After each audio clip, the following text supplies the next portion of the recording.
రాజుల మొదటి గ్రంథము 14వ అధ్యాయము. ఆ కాలమున యరొబాము కుమారుడైన అబీయా కాయలా పడగా, యరొబాము తన భార్యతో ఇట్లనెను, నీవు లేచి యరొబాము భార్యవని తెలియబడకుండా మారువేషము వేసుకుని షిలోహునకు పొమ్ము. ఈ జనుల మీద నేను రాజునగుదునని నాకు సమాచారం తెలియజెప్పిన ప్రవక్తయగు అహీయా అక్కడ ఉన్నాడు. కాబట్టి నీవు 10 రొట్టెలను అప్పములను 1 బుడ్డి తేనెయు చేతపట్టుకొని అతని దర్శించుము. బిడ్డ ఏమగునో అతడు నీకు తెలియజేయనని చెప్పగా, యరొబాము భార్య ఆ ప్రకారము లేచి షిలోహునకు పోయి అహీయా ఇంటికి వచ్చెను. అహీయా వృద్ధాప్యం చేత కండ్లు కానరానివాడై యుండెను. అంతటా యెహోవా అహీయాతో సెలవిచ్చినదేమనగా, యరొబాము కుమారుడు కాయిలాగా ఉన్నాడు గనుక అతని గూర్చి నీ చేత విచారించుటకై యరొబాము భార్య వచ్చుచున్నది. ఆమె మారువేషము వేసుకుని మరియొకతే అయినట్టుగా వచ్చుచున్నది గనుక నేను నీకు సెలవిచ్చినట్టు నీవు ఆమెతో చెప్పవలెను. అంతలో అహీయా ద్వారము లోపలికి వచ్చునామె కాలి చప్పుడు విని ఆమెతో ఇట్లనెను, యరొబాము భార్య, లోపలికి రమ్ము. నీవు వేషం వేసుకుని వచ్చుట ఎలా? కఠినమైన మాటలు నీకు చెప్పవలనని నాకు ఆజ్ఞయాయెను. నీవు వెళ్లి యరొబాముతో చెప్పవలసినదేమనగా, ఇశ్రాయేలీల దేవుడైన యెహోవా ఈ ప్రకారము సెలవిచ్చుచున్నాడు, నేను నిన్ను జనులలో నుండి తీసి హెచ్చింపజేసి ఇశ్రాయేలు వారను నా జనుల మీద నిన్ను అధికారిగా నియమించి దావీదు సంతతి వారి యొద్ద నుండి రాజ్యమును తీసి నీకిచ్చి యుండినను నా ఆజ్ఞలను గైకొని మనఃపూర్తిగా నన్ను అనుసరించి నా దృష్టికి ఏది అనుకూలమో దాని మాత్రమే చేసిన నా సేవకుడైన దావీదు చేసినట్టు నీవు చేయక నీకంటే ముందుగా ఉండిన వారందరికంటేను అధికముగా కీడు చేసి ఉన్నావు.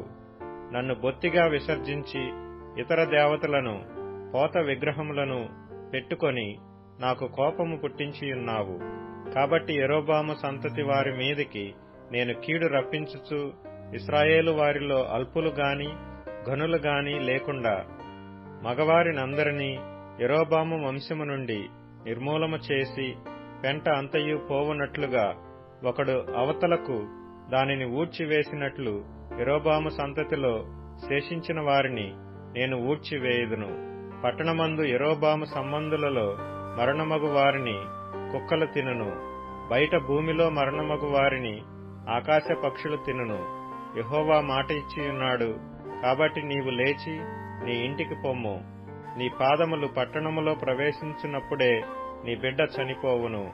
అతని నిమిత్తము ఇశ్రాయేలు వారందరూ అంగలార్చుచు సమాధిలో అతనిని పెట్టుదురు. ఇశ్రాయేలీల దేవుడైన యెహోవా యరొబాము సంబంధులలో ఇతనియందు మాత్రమే అనుకూలమైన దాని కనుగొనెను గనుక యరొబాము సంతతి వారిలో ఇతడు మాత్రమే సమాధికి వచ్చును. ఇదియుగాక యెహోవా తన నిమిత్తము ఒకని ఇశ్రాయేలు వారి మీద రాజుగా నియమింపబోవచున్నాడు. ఆ దినముననే అతడు యరొబాము సంతతి వారిని నిర్మూలము చేయును. కొద్ది కాలములోనే ఆయన అతని నియమింపబోవును. ఇశ్రాయేలు వారు దేవతా స్తంభములను నిలిపి యెహోవాకు కోపము పుట్టించి ఉన్నారు గనుక నీటియందు రెల్లు అల్లలాడునట్లు యెహోవా ఇశ్రాయేలు వారిని మొత్తి ఒకడు వేరును పెళ్లగించినట్లు వారి పితరులకు తాను ఇచ్చిన ఈ మంచి దేశములో నుండి వారిని పెళ్లగించి వారిని యూఫ్రటీసు నది అవతలకు చెదరగొట్టును. మరియు తానే పాపము చేసి ఇశ్రాయేలు వారు పాపము చేయుటకై కారకుడైన యరొబాము పాపములను బట్టి ఆయన ఇశ్రాయేలు వారిని అప్పగింపబోవుచున్నాడు. అప్పుడు యరొబాము భార్య లేచి వెళ్లిపోయి తిర్సా పట్టణమునకు వచ్చెను. ఆమె లోగిటి ద్వారపు గడప యొద్దకు రాగానే ఆ చిన్నవాడు చనిపోయెను. జనులు అతనిని సమాధిలో పెట్టి యెహోవా తన సేవకుడైన ప్రవక్తయగు అహీయా ద్వారా సెలవిచ్చిన ప్రకారముగా ఇశ్రాయేలు వారందరూ అతని కొరకు అంగలార్చిరి. యరొబాము చేసిన ఇతర కార్యములను గూర్చియు అతడు జరిగించిన యుద్ధములను గూర్చియు ప్రభుత్వమును గూర్చియు ఇశ్రాయేలు వారి రాజుల వృత్తాంతముల గ్రంథమందు వ్రాయబడి ఉన్నది. యరొబాము ఏలిన దినములు 22 సంవత్సరములు. అతడు తన పితరులతో కూడా నిద్రించగా అతనికి మారుగా అతని కుమారుడైన నాదాబు రాజాయెను. యూదాదేశమందు సొలొమోను కుమారుడైన రెహబాము ఏలుచుండెను.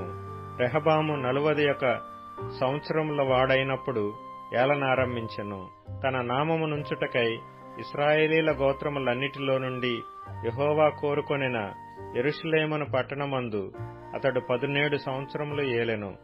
అతని తల్లి అమ్మోనీయురాలు, ఆమె పేరు నయమా. యూదావారు యెహోవా దృష్టికి కీడు చేసి తమ పితరులు చేసిన దానంతటినీ మించున్నట్లుగా పాపము చేయుచు ఆయనకు రోషము పుట్టించిరి.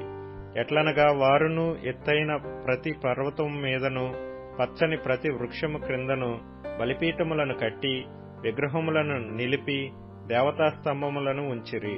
మరియు పురుషగాములు సహా దేశమందుండిరి. ఇశ్రాయేలీల ఎదుట నిలవకుండా యెహోవా వెళ్లగొట్టిన జనులు చేయు హేయక్రియల ప్రకారముగా యూదావారును చేయుచూ వచ్చిరి. రాజైన రెహబాము యొక్క 5వ సంవత్సరమందు ఐగుప్తు రాజైన షీషకు యెరూషలేము మీదకి వచ్చి యెహోవా మందిరపు ఖజానాలోని పదార్థములను రాజనగరు యొక్క ఖజానాలోని పదార్థములను ఎత్తుకొనిపోయెను. అతడు సమస్తమును ఎత్తుకొనిపోయెను. సొలొమోను చేయించిన బంగారపు డాళ్లను అతడు ఎత్తుకొనిపోయెను.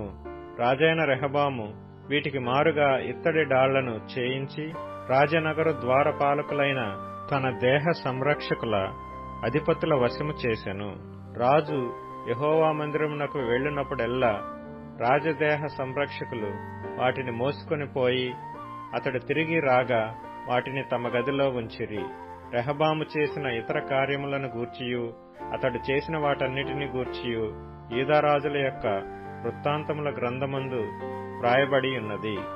వారు బ్రతికినంత కాలము రెహబామునకును యెరోబామునకును యుద్ధము జరుగుచుండెను. రెహబాము తన పితరులతో కూడా నిద్రించి దావీదుపురమందున్న తన పితరుల సమాధిలో పాతిపెట్టబడెను.